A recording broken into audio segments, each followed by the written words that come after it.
প্রিয় বন্ধুরা, সবাই কেমন আছো? আশা করি ভালোই আছো।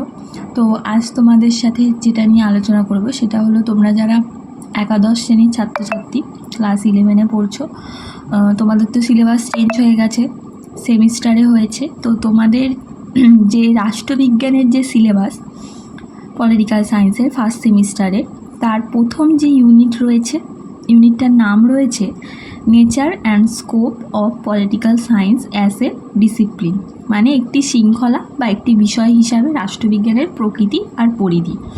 তো ফার্স্ট যে ইউনিট বা ফার্স্ট চ্যাপ্টারটা থেকে তোমাদের 4টে এমসিকিউ আসবে।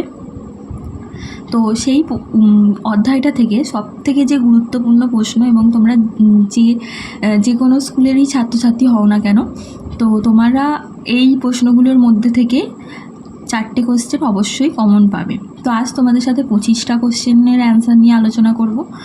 পরবর্তী ভিডিওতে আবার আমি পাঠে পাঠে আলোচনা করব। তো দেখো, প্রথম যে প্রশ্নটা রয়েছে, পলিটিক্স গ্রন্থটির লেখককে, এটার উত্তর হয়ে যাবে অ্যারিস্টটল। ক্ষমতাকে রাজনীতির মূল বিষয় বলেছেন কারা? রবার্ট ডাল ও ল্যাসওয়েল। রিপাবলিক গ্রন্থের লেখককে? প্লেটো। দ্য কমিউনিস্ট ম্যানিফেস্টো কার লেখা? কার্ল মার্কস ও ফ্রেডরিক এঙ্গেলস, দুজনে যৌথভাবে এই গ্রন্থটি লিখেছিল। রাজনৈতিক ক্রিয়াকলাপ বলতে মূলত বিরোধ ও তার নিষ্পত্তিকে বোঝায়। উক্তিটি কার? উক্তিটি হচ্ছে অ্যালান বল। রাষ্ট্রবিজ্ঞানী হলো শ্রেষ্ঠ বিজ্ঞান, কে বলেছেন? অ্যারিস্টটল। আধুনিক রাষ্ট্রবিজ্ঞানের জনক কাকে বলা হয় বা কে? এটা হলো ইতালীয় রাষ্ট্রচিন্তাবিদ ম্যাকিয়াভেলি। এরপর দেখো, রাষ্ট্রবিজ্ঞানের জনক কে? এটা খুব ইম্পর্টেন্ট প্রশ্ন। তো রাষ্ট্রবিজ্ঞানের জনক হচ্ছে অ্যারিস্টটল। রাজনীতি শব্দটির উৎপত্তি কোথা থেকে? গ্রিক শব্দ পোলিস থেকে। রাষ্ট্রবিজ্ঞানকে বিজ্ঞান বলতে রাজি নন এমন কয়েকজন রাষ্ট্র দার্শনিকের নাম লেখো। এটা হবে মেটল্যান্ড, বাকল, কোত। আচ্ছা, এরপর দেখো, রাষ্ট্রবিজ্ঞানকে কারা বিজ্ঞান বলার পক্ষপাতী? লর্ড ব্রাইস, অ্যারিস্টটল প্রমুখ। এবার দেখো, উদারনীতিবাদের জনক কে? উদারনীতিবাদের জনক হচ্ছে জন লক। এরপর রাষ্ট্রবিজ্ঞান শব্দটির প্রথম প্রয়োগ করেন কে? শব্দটির প্রথম প্রয়োগ করেন লিবানিজ। কত সালে? এটাও তোমরা পড়ে রাখবে, 1701 সালে। এরপর দেখো, রাষ্ট্রবিজ্ঞানকে আবহ বিজ্ঞানের সাথে তুলনা করেছেন কে? এটার অ্যান্সার হয়ে যাবে লর্ড ব্রাইস। যেখানেই রাজনীতি সেখানেই বিরোধ, কার উক্তি? এটা হচ্ছে ওয়াসবির উক্তি। নবজাগরণের শিশু কাকে বলা হয়? ম্যাকিয়াভেলিকে।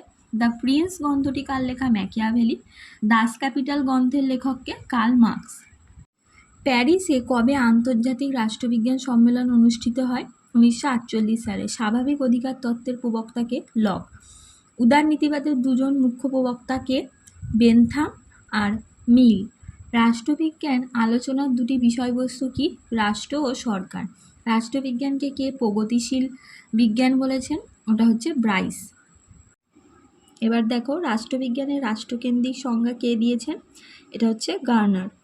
দ্য পলিটিক্যাল সিস্টেম কার লেখা? David Easton. তো এই ছিল তোমাদের আজকের ভিডিওর 25টা প্রশ্ন। পরবর্তী ভিডিওতে আমি আরও অনেক প্রশ্ন নিয়ে আসবো, প্রত্যেকটা ইউনিট থেকেই খুবই গুরুত্বপূর্ণ প্রশ্নগুলো আমি নিয়ে আসবো। একে একে তোমাদের পরীক্ষাও চলে এসেছে। তো তোমরা যদি ভিডিওটা দেখে উপকৃত হও তাহলে অবশ্যই আমাকে জানিও, যাতে আমি পরবর্তী ভিডিওগুলো আনতে চাই, সেগুলো যেন আনতে পারি। আর তোমাদের অন্য কোন ইউনিট থেকে প্রশ্ন আগে দরকার সেটাও কিন্তু কমেন্টে অবশ্যই জানিয়ে দিও।